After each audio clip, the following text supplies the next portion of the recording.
Hi friends, welcome back to my channel. ಇವತ್ತು ನಾನು ಲೆಹಂಗಾ ಹೊಲ್ದಿದ್ದೀನಿ ಸ್ಯಾರಿನಲ್ಲಿ. ನೋಡ್ತಾ ಇರ್ಬೋದು ಯಾವ ಡಿಸೈನಲ್ಲಿ ಹೊಲ್ದಿದ್ದೀನಿ ಅಂತ. ಪ್ರಿನ್ಸಸ್ ಕಟ್ ಕೊಟ್ಟಿದ್ದೀನಿ. ಸ್ಲೀವಿಗೂ ಕೂಡ ಅದೇ ಪ್ರಿನ್ಸಸ್ ಇವಾಗ ಹೊಸ್ದಾಗಿ ಬಂದಿರೋ ಡಿಸೈನ್ ಕೊಟ್ಟಿದ್ದೀನಿ. ಆನ್ಲೈನಲ್ಲಿ ಕಳಿಸಿದ್ರು, ಈ ಡಿಸೈನ್ ನನಗೆ ಬೇಕು ಅಂತ ವಾಟ್ಸಪ್ ಮಾಡಿದರು. ಅದು ಡಿಸೈನೇ ಅವ್ರು ಹೇಳ್ದಂಗೆ ಪಕ್ಕ ಹೊಲ್ದಿದ್ದೀನಿ. ನೋಡ್ತಿರ್ಬೋದು ನಿಮಗೆ ಎಷ್ಟು ಚೆನ್ನಾಗಿದೆ. ಅವರು ತುಂಬ ಖುಷಿಪಟ್ಟರು ಫೋಟೋ ಕಳಿಸಿದ್ದಕ್ಕೆ, ಚೆನ್ನಾಗಿ ಬಂದಿದೆ ಅಂತ ಅಂದ್ಬಿಟ್ಟು. ನೋಡಿ ಇದು ಹೇಗೆ ಸ್ಟಿಚ್ ಮಾಡೋದು ಅಂತ ನೋಡಿ ಬನ್ನಿ. ಈ ಕಲರ್ ಬಂದು ತುಂಬಾ ಕಾಂಟ್ರಾಸ್ಟ್ ಕಲರ್, ತುಂಬ ಚೆನ್ನಾಗಿತ್ತು. ಅದು ಸ್ಕೈ ಬ್ಲೂಗೂ ಪಿಂಕಿಗೂ ತುಂಬಾ ಚೆನ್ನಾಗಿ ಕಾಣಿಸ್ತಿತ್ತು. ಅದರಿಂದ ಇದಕ್ಕೆ ಒಳ್ಳೆ ಡಿಸೈನ್ ಕೊಡಬೇಕು ಅಕ್ಕ ಅಂತ ಕೇಳ್ತಾಯಿದ್ರು. ಓಕೆ ಅಂತ ಅಂದ್ಬಿಟ್ಟು ಮಾಡಿದ್ದೀನಿ. ನೋಡಿ ಬ್ಯಾಕ್ ಸೈಡಲ್ಲಿ ಬ್ಯಾಕ್ ಹುಕ್ ಬರೋ ಥರ ಮಾಡಿದ್ದೀನಿ ಪಟ್ಟಿಗೆ. ನೆಕ್ಸ್ಟ್ ಏನೆಂದರೆ ಇದು ಇದು ಲೈನಿಂಗನ್ನು ಬಾಡಿ ಇದಕ್ಕೆ ಅಟ್ಯಾಚ್ ಮಾಡ್ಕೊಂಡು ಲೈನಿಂಗ್ನ ಮೈನ್ ಪೀಸಿಗೆ ಅಟ್ಯಾಚ್ ಮಾಡ್ಕೊಂಡು ಟರ್ನ್ ಮಾಡ್ಕೊತಿದ್ದೀನಿ. ಹೇಳಬೇಕು ಅಂದರೆ ಇದಕ್ಕೆ ಕ್ಯಾನ್ವಾಸ್ ಇಟ್ಟಿನೂ ಮಾಡ್ಬೋದು, ಕ್ಯಾನ್ವಾಸ್ ಇಲ್ದಲೇ ಮಾಡ್ಬೋದು. ಏಕೆಂದರೆ ನಾವು ಲೇಸ್ ಹಾಕೋದ್ರಿಂದ ಅದೇ ಒಂದು ಆ ಲೇಸ್ ಬಂದು ಸ್ವಲ್ಪ ಫಿಟ್ಟಿಂಗಾಗಿ ಕೂರುತ್ತೆ. ಅದರಿಂದ ನಾನೇನು ಕ್ಯಾನ್ವಾಸ್ ಹಾಕಿಲ್ಲ, ಕ್ಯಾನ್ವಾಸ್ ಹಾಕ್ದಲೇ ಮಾಡ್ತಾಯಿದ್ದೀನಿ. ನೋಡಿ ಫಸ್ಟು ಬಂದು ಬ್ಯಾಕ್ ಸೈಡ್ ಮಾಡ್ಕೊತಾ ಇದ್ದೀನಿ. ಅಟ್ಯಾಚ್ ಮಾಡ್ಕೊಂಡು ಫಸ್ಟ್ ಪಲ್ಟಾಯಿಸ್ಕೊಂಡು ಕಿನಾರಿ ಹಾಕ್ತಾಯಿದ್ದೀನಿ. ಈ ಪಟ್ಟಿ ಬಂದು ಅದು ಬಂದು ಎರಡು ಹುಕ್ ಬರೋ ಥರ ಮಾಡಿದ್ದೀನಿ.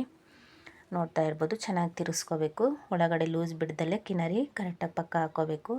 ಮತ್ತು ಇದು ಸ್ಕ್ವೇರ್ ಥರ ರೌಂಡ್ ಶೇಪಿಂಗ್ ಬಂದು ಅದಕ್ಕೆ ಲೇಸ್ ಬೇರೆ ಅಟ್ಯಾಚ್ ಮಾಡ್ತೀವಲ್ಲ, ಅದು ಚೆನ್ನಾಗಿರುತ್ತೆ. ಇವಾಗ ಬಂದಿರೋ ಲೇಸ್ಗಳು ಕೂಡ ತುಂಬ ಚೆನ್ನಾಗಿ ಇದೆ. ಇದಕ್ಕೆ ಬಂದು ಅದಕ್ಕೆ ಚೆನ್ನಾಗಿ ಸೂಟ್ ಆಗೋ ಥರನೇ ತೊಗೊಂಡಿದ್ದೀನಿ. ಸಿಲ್ವರ್ ಕಲರು ಚೆನ್ನಾಗಿ ಗ್ರ್ಯಾಂಡಾಗಿ ಹೊಲ್ಕೊಡಿ ಅಂತ ಕೇಳಿದರು. ಬರ್ತಡೇ ಇದೆ ಅನ್ನೋದ್ರಿಂದ, ಅದರಿಂದ ಒಳ್ಳೆಯ ಲೇಸೇ ತೊಗೊಂಬಂದೆ ಹಾಕಿದ್ದೀನಿ. ಇದು ಚೆನ್ನಾಗಿ ಕಾಣಿಸುತ್ತೆ ಅಂತ ಅಂದ್ಬಿಟ್ಟು. ಇದು ಪ್ರಿನ್ಸಸ್ ಕಟ್ಟಿಗೆ ಕೂಡ ಸ್ಲೀವ್ ಬಂದು ಪ್ರಿನ್ಸಸ್ ಕಟ್ ಆಗಿರೋದ್ರಿಂದ ಆ ಲೇಸು ತುಂಬ ಲುಕ್ಕಾಗಿ ಚೆನ್ನಾಗಿ ಕಾಣಿಸುತ್ತೆ. ನೀವು ನೋಡ್ತಿರ್ಬೋದು ಅದು ಹೇಗಿರುತ್ತೆ ಅಂತ. ಪ್ಲೀಸ್ ಫ್ರೆಂಡ್ಸ್, ನನ್ನ ಚಾನಲ್ನ ನೋಡ್ತಾ ಇದ್ದೀರಾ, ಹಾಗೆ ಸಬ್ಸ್ಕ್ರೈಬು ಮಾಡಿಬಿಡಿ. ಅದರಿಂದ ನನಗೂ ಇನ್ನೂ ಮೋಟಿವ್ ಆಗಿ ಇನ್ನೂ ವೀಡಿಯೋ ಮಾಡೋಣ, ಇನ್ನೂ ಕ್ಲಿಯರಿಟಿಯಾಗಿ ಇನ್ನೂ ಚೆನ್ನಾಗಿ ಮಾಡಿಕೊಡೋಣ ಅಂತ ಒಂದು ಮನಸ್ಸಾಗುತ್ತೆ. ಅದರಿಂದ ಪ್ಲೀಸ್ ನನ್ನ ಚಾನಲ್ನ ಸಬ್ಸ್ಕ್ರೈಬ್ ಮಾಡಿ ಮತ್ತು ಒಂದು ಲೈಕ್ ಕೊಡಿ. ಇವಾಗ ಕಾಜಾ ಇದು ಪಟ್ಟಿಗೆ ನಾನು ಪಟ್ಟಿ ಹಾಕ್ಕೊತಾ ಇದ್ದೀನಿ.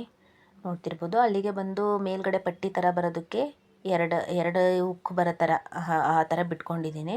ಅದು ಲುಕ್ಕಾಗಿ ಕಾಣುತ್ತೆ. ಇನ್ನೂ ಸ್ವಲ್ಪ ಡೀಪ್ ಬೇಕು ಅಂತ ಅನ್ನೋರಾದರೆ ಇನ್ನೂ ಸ್ವಲ್ಪ ಇನ್ನೂ ಸಣ್ಣದಾಗಿ ಬಂದು ಕೆಳಗಡೆ ಇನ್ನೂ ಡೌನ್ ಇಳಿಸ್ಕೊಂಡ್ರು ಇನ್ನೂ ಚೆನ್ನಾಗಿರುತ್ತೆ.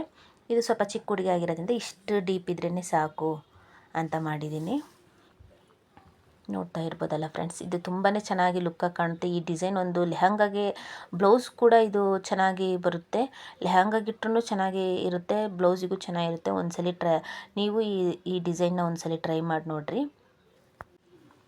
ಈ ಲೆಹಂಗಾದಲ್ಲಿ ಕಲರ್ ಬಂದು ಸಿಲ್ವರ್ ಕಲರ್ ಆಗಿರೋದ್ರಿಂದ ಇದು ಬಂದು ಟಾಪಲ್ಲಿ ಲೆಹಂಗಾದಲ್ಲಿ ಪ್ರಿನ್ಸಸ್ ಕಟ್ ಕೊಟ್ಟಿದ್ದೀನಿ. ಆದರೆ ಕಟ್ ಮಾಡಿಲ್ಲ, ಹಂಗೆ ಪ್ರಿನ್ಸಸ್ ಮಾರ್ಕ್ ಮಾಡಿದ್ದೀನಿ. ಮಾರ್ಕ್ ಮಾಡಿ, ಏಕೆಂದರೆ ಓವರ್ಲಾಕ್ ಇಲ್ದಲೇ ಇರೋದ್ರಿಂದ ನಾವು ಹಂಗೆ ಸ್ಟಿಚಿಂಗ್ ಮಾಡ್ಬೋದು. ಒಂದು ಚೂರು ಸುಕ್ಕಿಲ್ದಲೇ ಆ ಜಾಗದಲ್ಲಿ ರಿಂಕಲ್ಸ್ ಬರ್ದಲ್ಲೇ ನಾವು ಮಾಡ್ಕೊಡ್ಬೋದು. ಅದು ಹೇಗೆ ಅಂತ ನೀವು ನೋಡ್ಕೋಬೋದು. ಏಕೆಂದರೆ ಇಲ್ಲಿ ಮಾರ್ಕ್ ಮಾಡಿರ್ತೀವ, ಆ ಕರೆಕ್ಟಾಗಿ ನಾವು ಒಂದು ಚೂರು ಪೀಸ್ನ ನಾವು ಎಳಿಬಾರ್ದು, ಎಳಿದಲೇ ಮೂವ್ ಮಾಡಬೇಕು. ಮಿಷಿನ್ ಹೆಂಗೆ ನಾವು ಟೆನ್ಷನ್ ಬಟ್ಟೆ ಪೀಸ್ ಟಾಪ್ ಸೈಡ್ ಆಗಲಿ ಇನ್ ಸೈಡಲ್ಲಾಗಲಿ ಎಳಿದಲೇ ನಾವು ಕೊಟ್ಟರೆ ಆ ಜಾಗದಲ್ಲಿ ಒಂಚೂರು ರಿಂಕಲ್ಸ್ ಬರೋದಿಲ್ಲ ಫ್ರೆಂಡ್ಸ್. ಅದು ತುಂಬ ನೀಟಾಗಿರುತ್ತೆ. ಮತ್ತು ನಾವು ಅಲ್ಲಿ ಕಟ್ ಮಾಡೋ ಅವಶ್ಯಕತೆಯೂ ಇರಲ್ಲ. ಆ ಪ್ರಿನ್ಸಸ್ ಕಟ್ಟಲ್ಲಿ ಒಂದು ಚೂರು ಅದು ನಾವು ಕಟ್ ಮಾಡಿದಾಗ ಇದರಲ್ಲಿ ಈ ಬಟ್ಟೆನಲ್ಲಿ ಜರಿ ಇರೋದ್ರಿಂದ ಸ್ವಲ್ಪ ಎಳೆ ಬರ್ತವೆ. ನಂತರ ಓವರ್ಲಾಕ್ ಇಲ್ಲ. ಓವರ್ಲಾಕ್ ಇಲ್ದಲೇ ಇರೋ ಕಾರಣದಿಂದ ನಾವು ಕಟ್ ಮಾಡಿದಲೇ ನಾವು ಪ್ರಿನ್ಸಸ್ ಕಟ್ ಕೊಡ್ಬೋದು. ಆ ಥರ ಮಾಡಿದ್ದೀನಿ ಫ್ರೆಂಡ್ಸ್. ನೀವು ನೋಡಿ, ನಿಮ್ಮಲ್ಲೂ ಆ ಥರ ಏನಾದ್ರು ಪ್ರಾಬ್ಲಮ್ ಇದ್ದು ಓವರ್ಲಾಕ್ ಇಲ್ಲ ಅನ್ನಂಗಿದ್ರೆ ನೀವು ಆ ಥರನೇ ಪ್ರಿನ್ಸಸ್ ಕಟ್ಟೇ ಮಾರ್ಕ್ ಮಾಡ್ಕೊಳ್ಳಿ ನೀಟಾಗಿ. ಆ 2 ಇಂಚ್ ಕೆಳಗಡೆಯಿಂದ ಬಿಟ್ಟು ಆ ಒಂದು ಮೇಲ್ಗಡೆ ಆರ್ಮೋಲ್ವರೆಗೂ 1 ಇಂಚ್ವರೆಗೂ ನಾವು ಮಾರ್ಕ್ ಮಾಡ್ಕೊತೀವಲ್ಲ, ಆ ಜಾಗನ ಅದು ಕಟ್ ಮಾಡಿ ತೆಗಿಯೋ ಬದಲು ನಾವು ಅಲ್ಲಿಂದನೇ ಸ್ಟಿಚಿಂಗ್ ಕೊಡ್ಬೋದು. ಸ್ಟಿಚಿಂಗ್ ಕೊಟ್ಟು ನಾವು ಎಲ್ಲೂ ರಿಂಕಲ್ಸ್ ಬರ್ದಲೇ ನಾವು ಮಾಡಿಬಿಡ್ಬೋದು. ಅಷ್ಟು ನೀಟಾಗಿರುತ್ತೆ. ನೋಡಿ ಫ್ರೆಂಡ್ಸ್, ಇದು ನೀವು ಟ್ರೈ ಮಾಡಿ ನೋಡಿ. ನೋಡೋಕ್ಕೂ ಚೆನ್ನಾಗಿರುತ್ತೆ. ಏನಂದರೆ ನಮ್ಮದೇ ಇನ್ನೂ ರಿಸ್ಕ್ ಇದ್ರೂ ಅದು ಓವರ್ಲಾಕ್ ಅದು ನಮಗೆ ನೀಟಾಗಿ ಫಿನಿಶಿಂಗ್ ಬರುತ್ತೆ. ಕಟ್ಟಾಗಿ ಅದು ಹೋಗೋ ಬದಲು ಅದು ಅದರಲ್ಲೇ ಫಿನಿಶಿಂಗ್ ಬರುತ್ತೆ. ಅದಷ್ಟು ಚೆನ್ನಾಗಿ ಕಾಣುತ್ತೆ. ನೋಡ್ತಾ ಇರ್ಬೋದಲ್ಲ ಫ್ರೆಂಡ್ಸ್. ನೋಡಿ ಇವಾಗ ಈ ಥರ ನೀವು ಟ್ರೈ ಮಾಡಿ ನೋಡಿ. ನನ್ನ ಚಾನಲ್ನ ಸಬ್ಸ್ಕ್ರೈಬ್ ಮಾಡಿ ಒಂದು ಲೈಕ್ ಕೊಡಿ ಫ್ರೆಂಡ್ಸ್. ಇವಾಗ ಅದೊಂದು ಪಟ್ಟಿಗೆ ಲೇಸು ಆಮೇಲೆ ಇದನ್ನು ಫಿನಿಶ್ ಮಾಡಾದ್ಮೇಲೆ ಹೋಗಿ ತೊಗೊಂಬಂದೆ ನಾನು. ಅವರು ಚೆನ್ನಾಗಿ ಇಡ್ರಿ ಅಂತ ಅಂದಿದ್ರಲ್ಲ, ಲೇಸ್ ಬಂದು ಬೇರೆ ಥರ ಇಡೋಣ ಅಂತ ಮನಸ್ಸಲ್ಲಿ ಅಂದ್ಕೊಂಡಿದ್ದೆ. ಹೋಗಿ ನೋಡಿದೆ ಸಿಲ್ವರ್ ಕಲರೆಲ್ಲ ಸಿಕ್ತು, ಗೋಲ್ಡ್ ಕಲರು, ಕಾಪರ್ ಕಲರಲ್ಲಿ ಎಲ್ಲ ಕಲರಲ್ಲೂ ಇತ್ತು. ಅದು ಈ ಸ್ಲೀವಿಗೆ ಹಾಕೋದ್ರಿಂದ ಅದು ತುಂಬ ಚೆನ್ನಾಗಿ ಕಾಣುತ್ತೆ. ಅದು ನಾವು ಕೆಳಗಡೆ ಇದು ಟಾಪಲ್ಲಿ ಕೆಳಗಡೆನೂ ಕೊಡ್ಬೋದಿತ್ತು. ಅವ್ರು ಬೇಡ ಸಾಕು ಇಷ್ಟೇ ಅಂತ ಅಂದಿದ್ರು. ಬರೀ ಸ್ಲೀವಿಗೆ ಮತ್ತು ಬ್ಯಾಕ್ ಸೈಡಿಗೆ ಮಾತ್ರ ಕೊಟ್ಟಿದ್ದೀನಿ. ಅದು ತುಂಬ ಚೆನ್ನಾಗಿ ಲುಕ್ಕಾಗಿ ಕಾಣಿಸ್ತಾ ಇದೆ. ನೀವು ಕಾಪರ್ ಕಲರ್ ಸ್ಯಾರಿ ಆದರೆ ಕಾಪರ್ ಕಲರ್ ಬಾರ್ಡ್ರು ಬಂದಿದ್ದರೆ ಅದು ಅದೇ ಥರ ಮಣಿ ಇವಾಗ ಸಿಗ್ತವೆ, ಲೇಸ್ ಸಿಗ್ತವೆ, ಆ ಲೇಸ್ನೇ ಹಾಕೋಬೋದು. ಇಲ್ಲ ಗೋಲ್ಡ್ ಕಲರ್ ಇದ್ದರೆ ಗೋಲ್ಡ್ ಕಲರ್ನೂ ಹಾಕೋಬೋದು. ಇದು ಸಿಲ್ವರ್ ಕಲರ್ ಆಗಿರೋದ್ರಿಂದ ನಾನು ಸಿಲ್ವರ್ ಕಲರ್ ಹಾಕಿದ್ದೀನಿ. ನೋಡ್ತಾ ಇರ್ಬೋದು ನೋಡಿ ಫ್ರೆಂಡ್ಸ್, ಇದೆ ಸ್ಲೀವ್ನ ಪ್ರಿನ್ಸಸ್ ಕಟ್ಟು. ತುಂಬ ಸಿಂಪಲ್ ಆಗಿದೆ, ತುಂಬ ಚೆನ್ನಾಗೂ ಇದೆ. ಅದು ಇವಾಗ ಹೊಸ್ದಾಗಿ ಟ್ರೆಂಡಿಂಗ್ ಆಗಿದೆ ಆ ಸ್ಲೀವ್ ಬಂದು.